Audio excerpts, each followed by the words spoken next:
In SolidWorks drawings, most view types are available for both parts and assemblies. But there are several types of settings and views that are specific to working with assemblies alone. In this tutorial, I'll demonstrate some of the unique tools and options available for detailing assembly models. I'll cover the broken out section view and alternate position view, as well as how to represent different configuration of a model on a sheet and how to show an assembly exploded view. Here I have an assembly model of a revolving head flashlight that I would like to detail in a drawing. I'll start by using the command to make drawing from assembly. From the new document flyout menu or the file drop down menu, I would like to use an A portrait sheet to detail this model.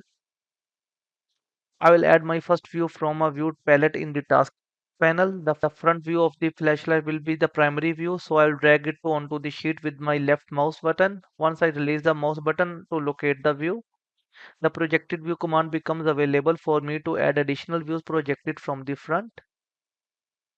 I'll complete the projected view command and access the view palette again to bring the isometric view of the model.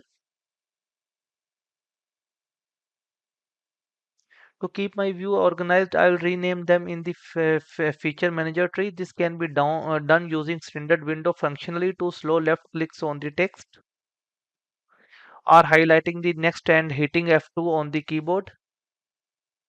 These are the same techniques that can be used to rename features in the feature manager tree of your 3D model as well. To better represent the flashlight in the front and right views, I'll change the head of the flashlight to straight rather than at the angle position currently shown. This assembly has an existing configuration with the model in this position. This configuration that is represented in the view I have created in control with the drawing view properties. I'll select the front view so I can access its properties in the property manager. The reference configuration options allow me to choose from existing configuration in the drop down. The configuration will change for the other views as well. To clearly show the internal components of the flashlight, I will add a broken out section to the right view. Drawing view commands can be used in several locations based on your preference. You can find this command in the Insert Drawing View drop-down menu by right-click on the drawing sheet and choosing Drawing Views from the menu, or by using the Drawing toolbar. I'll be using the toolbar to access command for this lesson. Once I have activated the broken out section command, for the cursor feedback indicates I am currently in the Spline Sketch tool. To define a broken out section view, I can use any sketch tool to define the border of the section, but the default tool is the spline. I'll zoom it on the right view and sketch a close spline to outline the area I want to cut away. Once I complete a dialog becomes available to define the section scope. This dialog is unique to working with an assembly model. The active selection box in blue allows component to pick from the assembly that will be excluded from the section. Excluded components are ignored and will not be cut. I'll choose the belt clip and the button lock to be excluded from the section. Options to the right of the selection box are available to aid in defining the section scope as well. When I click OK to Property Manager appears where I can finish define the broken out section. The depth of the section can cut be specified by picking geometry to cut up to or by entering the distance value. I'll choose one of the circular edges of the head to define the depth of the section. When a circular edge is used, there are some options available in this property manager as well. I'll return to the preview option to ensure I am getting the result I expect. Auto hatching is already selected. This option ensures that adjustment component in this section will have alternating hatch patterns. The randomize scale option randomizes the hatch scale for the same material in the drawing view. This model does not contain any toolbox fasteners but for assemblies that do. The exclude fasteners checkbox option provides an easy way to exclude them from the section scope. If I ever need to go back and modify my broken out section view, I can access it in the Feature Manager tree and at the left.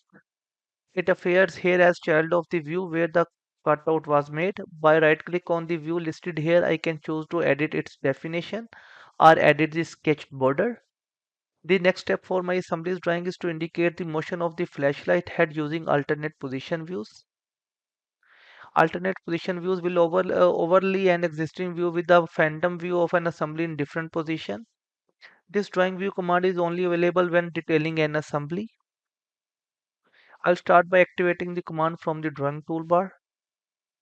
I intend to use the top view to represent the alternate position, the different position of the model and created using configurations. I can choose from configuration that already exist in the assembly or create new ones. To show you to this feature, I'll switch the reference configuration of the top view back to the default so I can access the other configuration in the next step. Since I already have a configuration showing the flashlight with the head in the straight away, I'll use this for the first alternate position view. I'll create another alternate position view to show the flashlight with the head in the down position. I'll activate the command again and this time I will need to create a new configuration. I'll give the configuration name of head down. Once I click the green check, SolidWorks redirect me to the assembly model to define the configuration using the move component command. For this example, I will just thumb option before moving the flashlight head to its new position. I want to move the head of the location where it collides with the base. To accomplish this, I return to collision detection and have the component stop at the collision point. Now I move the head by dragging with the left mouse button, colliding faces highlight, and the movement is limited by the contact between the pieces.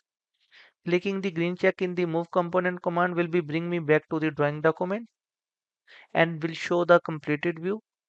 Similar to the broken out section view, alternate position views are listed in the feature manager tree as children of the initial view they overlay.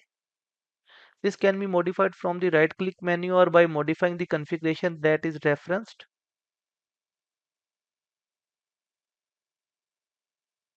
In assemblies as well as multi-body parts, you have the ability to create exploded views in the 3D model. If the model you are detailing in a drawing contains an exploded view, it can be easily represented on the sheet by using drawing view options. The flashlight model has two main sub-assemblies, in case subassembly and the head subassembly. Both of these models have existing exploded views that I would like to represent on the flashlight assembly. I'll start by using the view palette to create the view of the case subassembly. Currently, the revolving head flashlight is the model associated with this drawing document, so its views as shown in the view palette. However, there are options at the top of the palette that can be used to load to view a different model. Documents already open would be available to pick up from the drop down, or I can use the ellipsis button to browse for a file. I'll browse and open the subassembly case. Since this model has an existing exploded view, an isometric exploded orientation is a previewed and available for me to drag on the sheet. I'll modify this view properties to show it's shaded with edges. To create the exploded view of the head subassembly, I'll use a different technique. To view palette creates a type of view called a model view. These are standalone views which are not dependent on other views of the drawing. Model views can also be created by activating the command from the conventional menus and toolbars. This technique uses the property manager to define the view.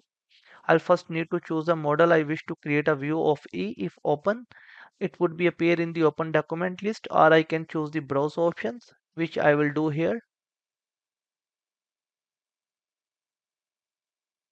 After selecting the model I am interested in, I use the options in property manager to define the view. If an exploded state exists for the selected configuration, a checkbox will allow me to activate it. I'll choose is an isometric view orientation, shaded as the display style, and choose to use sheet scale. Left clicking on the sheet will locate the view. Before wrapping up, I would like to quickly mention that it is possible to change whether the assembly is shown in its expanded or collapsed state at any time once the view is on the sheet by selecting a view and accessing its properties. The Show is Exploded State option will be available to turn on as long as an exploded view exists in the 3D model.